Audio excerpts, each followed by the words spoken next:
Welcome back to Nathan Bell's podcast. Please like, subscribe, and share with your friends. Today, Nathan would like to talk about judgment. Yeah, well, I think about judgment a lot. We're not a Christian family, as I said in my video about my mother, but my mother raised me to believe that Jesus had a good message. So I've always thought about Jesus' message about judgment. Judge not, lest ye be judged. Let he who is without sin throw the first stone. I think it's important to realise that we all mess up and we all make mistakes in life. And we have to try and be understanding when people make mistakes. And if someone is well-intentioned and they stuff up, we can forgive them and hope that they correct their behaviour. But we also have a right to criticise people who have unacceptable behaviour, and unacceptable behaviour is behaviour that damages the lives of others. We do have a right to expect that people don't damage our life with their irresponsible behaviour. So I always try not to judge people too harshly and to understand that we're all fallible and we all make mistakes, and that a lot of poor decision making comes down to lack of knowledge and lack of education. People who don't understand the world that we live in and don't understand consequences will make poor decisions. It's like children, they don't understand the consequences yet, so they make poor decisions. And what we have to do when people make poor decisions that negatively affect others is we have to offer them support and guidance to help them make better decisions, and to realise that they will be held accountable for their poor decisions and that their decisions affect others. But what I've realised about judgment and about Jesus' message is we can't just not judge people, because judgment is like a natural protective mechanism. We see someone coming at us and we assess them, and basically what we're doing is we're assessing if they're a threat to our security.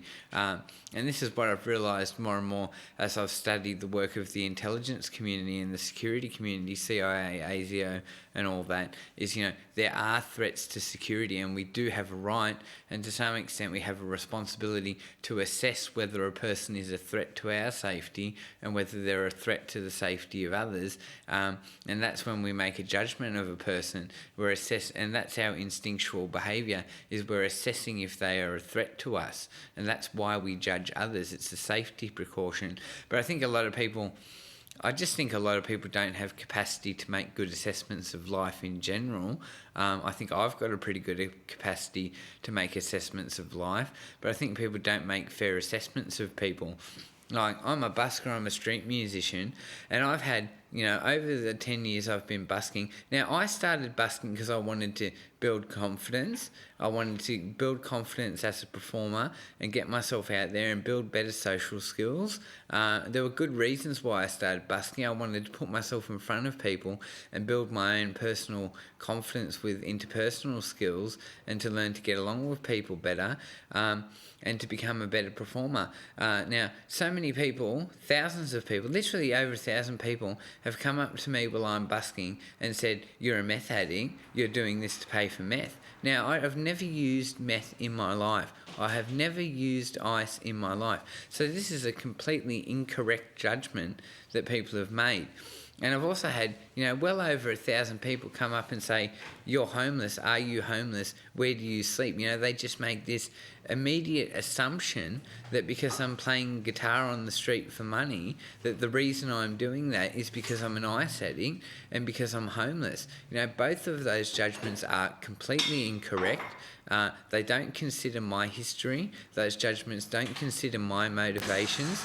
Those judgments don't consider my reasoning why I do things.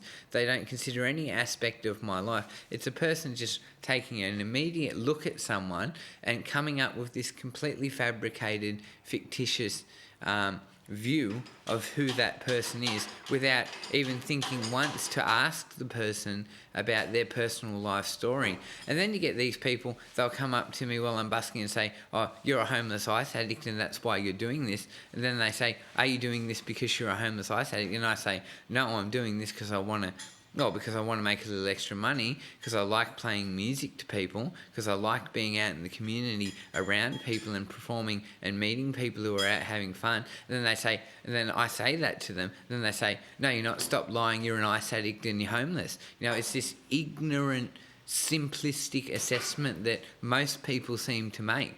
And in my view, most people in this country are incapable of making accurate assessments of other people. And I know that because I've had so many people make completely false assessments of what my motives are and who I am. I'm not homeless at all. I'm not on ice at all. I haven't been homeless. I was briefly homeless for 3 months about 4 years ago.